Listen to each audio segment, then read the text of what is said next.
My name is Norman Hayashi. I was born in Oakland, September 11th, 1939. I think at that time, I understand he came from a poor farming family, and I'm not sure if Japan at that time was going through a rough period. But I would say, offhand, he had to be a little adventuresome, to even come this far. That's my just a young guy looking for a better life. He was a houseboy for many family in Danville or some other places. I don't know the detail. It's written in there, but Okay. and And then, and then he and my one of the brothers, I'm not sure, decided to open a flower shop in Alameda, and that was 1906. That is the date we give for the start of the Hayashi run nursery. And the other brother came in, so there was 40% my grandfather, 35% Kitano, and what are 15, 25% the last brother.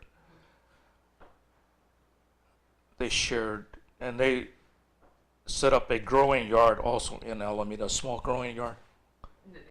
In 1911, they purchased 11 acres on 73rd Avenue, and that's between Krause and Fresno Street, something like that, and built a wholesale growing greenhouses do you know and what they stuff grew? like that. They started out growing cut flowers, carnations, but they switched to potted plants, what we call in industry container plants. Unfortunately, well, this was usually the case. Almost every nursery had their residents on the property, so you were just expected to work, or you just played around. You just did it, and you may want to make a little money. They put you to work. It's just That's what families were for. and most of the kids don't like it. They didn't like it. You do simple things like pulling weeds, or you piecemeal. At that time, they have a little wooden flats they call them, carrying tray. So like you get 2 cents to make one box or something, and it's more than enough money. And when you're a kid, you don't worry about money. You just we tried to lease it out. But there was no takers. Our possessions were handed over to a couple of our loyal Caucasian employees. They offered to take care of our furniture, uh, something like records. The FBI, I understand, confiscated records and that kind of material.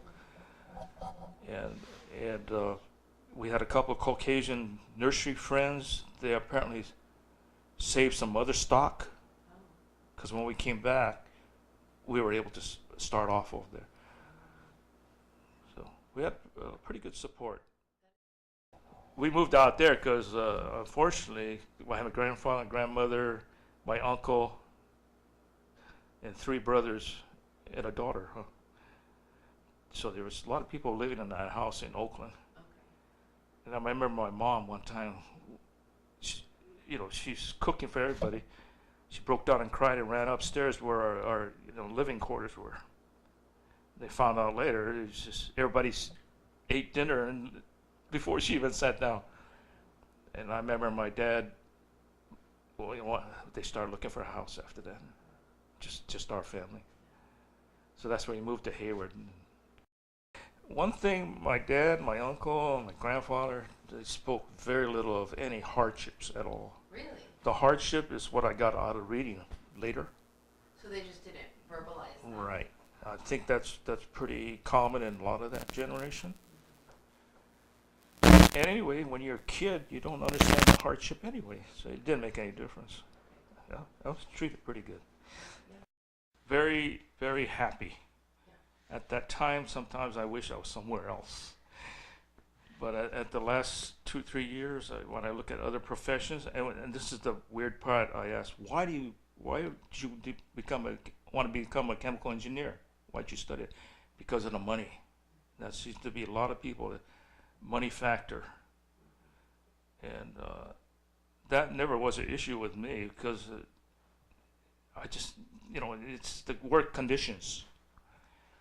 So, and then like I said, I was fortunate. My dad and my uncle, they gave me free rein. I was able to try a lot of things myself. A lot of things failed, some things did all right. And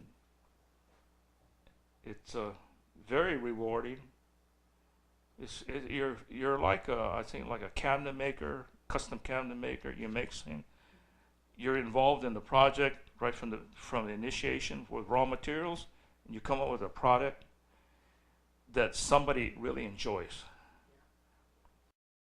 And there, I had some older Japanese people working that they had stopped their nurseries or whatever, and they wanted to continue working.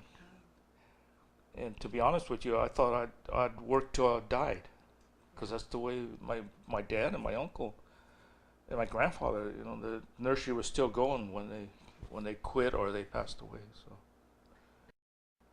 I didn't appreciate it until later. Then I realized I didn't want to go work for somebody anymore. It's a big bit. I should have, but I didn't. And I didn't realize that the family is this kind of lifestyle. You're connected to everything you do is connected to the family somewhere to maintain the family. And I appreciate that now.